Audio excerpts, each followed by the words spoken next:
Dalam miskat, Allah sebutkan kembali, disebutnya al-jujajah. Al-jujajah itu jiwa, akal, hati, dan ruh.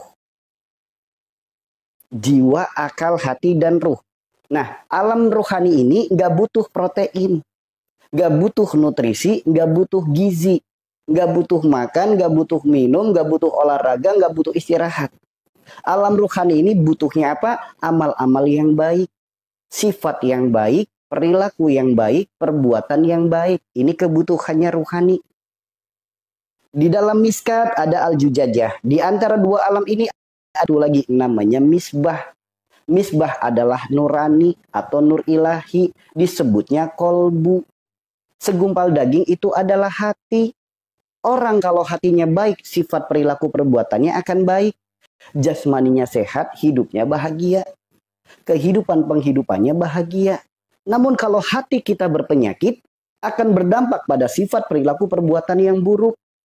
Sifat perilaku perbuatan yang buruk akan berdampak organ tubuh yang berpenyakit, kehidupan dengan masalah, datangnya sulit, datangnya sempit, datangnya sedih. Nah, kita harus pahami, ternyata adanya sakit pada jasmani kita karena ada sifat perilaku perbuatan kita. Adanya sulit dalam hidup karena adanya sifat perilaku perbuatan kita.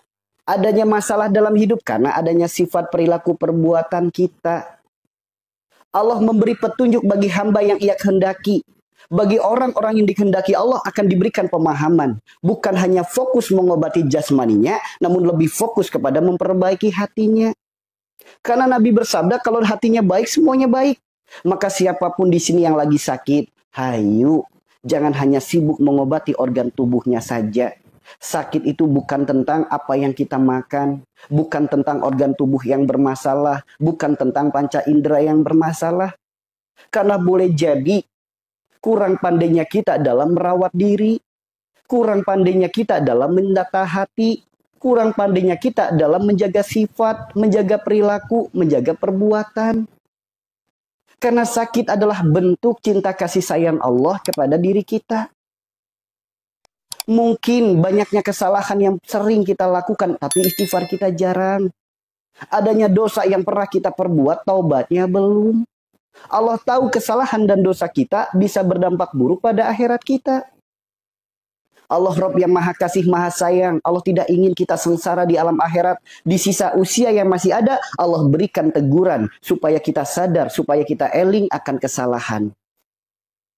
Allah berikan teguran. Kalau kita lagi ditegur, maka segera sadar. Supaya tegurannya berakhir. Ibarat kita lagi negur pasangan. Sayang, pasangannya nggak sadar. Ditegur lagi nggak? Dipanggil lagi nggak? Sayang, masih belum sadar. Pasti akan dipanggil lagi. Begitupun kita. Ditegur dengan penyakit nggak sadar-sadar, wajar. Kalau penyakitnya berbulan-bulan, bertahun-tahun nggak sembuh-sembuh. Padahal udah diikhtiarkan berobat kemana-mana, ikhtiar kemana-mana, segala apa diupayakan, segala obat diikhtiarkan, segala terapi dikedepankan. Tapi penyakitnya tak kunjung sembuh karena ditegur belum sadar. Maka mari saudaraku semua yang dirahmati Allah, siapapun yang saat ini sedang sakit, stop, akhiri menyalahkan sesuatu di luar diri. Yuk, perbanyaklah introspeksi diri, perbanyaklah muhasabah. Perbanyak. Karena semakin kita sibuk menyalahkan sesuatu di luar diri, semakin sulit kita mencari kesalahan pada diri. Kalau kita sakit hanya sibuk menyalahkan makanan, kita sakit hanya sibuk menyalahkan cuaca, kita sakit hanya sibuk menyalahkan keadaan, menyalahkan kehidupan, menyalahkan tempat tinggal, sampai kapan akan menemukan kesalahan pada diri? Kalau hanya sibuk mencari kesalahan di luar diri, ibarat gajah di pelupuk mata nggak kelihatan, semut di ujung laut dicari. Kesalahan diri nggak pernah diintrospeksi, sibuknya mencari kesalahan di luar diri. Maka mari saudaraku semua yang dirahmati Allah, sembuh bukan terletak pada seberapa mahal harga obat yang harus kita bayar. Sembuh juga bukan terletak pada seberapa jauh ikhtiar yang harus kita tempuh. Dan sembuh juga bukan terletak pada seberapa canggih teknologi yang harus kita pakai. Wa idam maritu fahuwa jasfin. Sembuh itu milik Allah. Kalau kita tahu sembuh itu milik Allah, maka mendekatlah kepadanya, akui kesalahan kita. Karena Allah titipkan kepada kita penyakit, Allah bukan sedang suruh kita cari obat. Allah bukan sedang suruh kita ikhtiar ke sana kemari, melainkan Allah berpesan, At-Tahrim ayat 8. Ya ayyuhalladzina amanu tubu ilallahi taubatan nasuha. Allah justru perintahkan diri kita untuk bertobat, tapi tidak ke semua manusia, hanya yang beriman saja. Allah perintahkan kepada yang beriman untuk bertobat. Maka jika kita merasa diri kita beriman, datangnya sakit, jadikan kesadaran untuk kita tobat. Bukan hanya sibuk cari obat. Apa itu tobat? Tobat itu akui kesalahan. Penuh dengan penyesalan, mohon ampun kepada Allah dan berjanji dan buktikan untuk tidak mengulanginya lagi. Itu namanya taubat. Kalau kita hanya sibuk cari obat, ikhtiar, sedangkan penyebab belum diperbaiki, sampai kapanpun juga nggak akan sembuh. Sering saya katakan, diri kita ibarat rumah. Jika rumah atapnya rusak, otomatis kalau hujan jadi bocor. Kalau punya atap bocor, kita hanya sibuk cari ember, hanya sibuk cari baskom, hanya sibuk cari wadah. Sampai kapanpun bocor tidak akan mungkin sembuh. Coba renungkan, punya atap rusak. Kalau hujan jadi bocor. Punya atap bocor hanya sibuk cari ember, sibuk cari baskom, sibuk cari wadah. Sampai kapanpun bocornya nggak akan sembuh. Kalau kita pengen sembuh bocor kita sembuh, maka perbaiki penyebabnya. Jika penyebabnya adalah atap yang rusak, maka perbaiki atapnya. Jangan sibuk cari ember, cari baskomnya.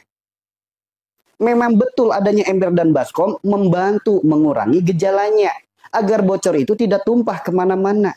Ibarat kita punya penyakit, hanya sibuk cari obat, hanya sibuk cari ikhtiar, hanya sibuk ke sana kemari, sedangkan penyebabnya sakit tidak diperbaiki. Memang betul adanya obat, adanya herbal, adanya terapi membantu mengurangi gejalanya, tapi bukan untuk menyembuhkannya. Maka kalau kita pengen sembuh dari penyakit kita, perbaikilah penyebabnya. Baru ikhtiarkan jasmaninya. Itulah langkah sembuh, sehat lahir batin. Apa penyebabnya sakit? Kalau kata pedagang obat, penyebab sakit yaitu makanan.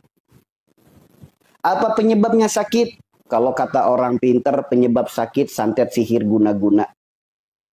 Apa penyebabnya sakit? Kalau kata Nabi, penyebab sakit adalah dosa. Dari 3 statement ini, kira-kira teman-teman pengen percaya yang mana? Lebih percaya yang mana? Kata pedagang obat, orang sakit katanya penyebabnya makanan. Kata orang pinter, penyebab sakit katanya santet sihir guna-guna. Kata Nabi, penyebab sakit dari dosa. Kira-kira teman-teman lebih percaya yang mana? Lebih percaya yang mana? Sok, renungkan. Selama ini kita lebih percaya sama pedagang obat kan? Sakit itu penyebabnya makanan. Gak boleh makan ini, gak boleh makan itu. Makanan ini bikin penyakit ini, makanan itu bikin penyakit itu. Padahal Allah telah berfirman, Rabbana ma khalaqta hada batila. Tidak ada satupun yang Allah ciptakan sia-sia. Allah ciptakan langit bumi beserta isinya untuk bertasbih kepada Allah. Silakan diambil manfaatnya. Di mana kesalahan mereka? Sejak kapan Allah ciptakan padi? Padi diolah jadi nasi. Yang sesuatu harusnya bermanfaat malah jadi diabetes. Sejak kapan Allah ciptakan penyakit? Sejak kapan? Sejak kapan padi diciptakan sebagai penyakit? Sejak kapan? Yuk renungkan baik-baik teman-teman.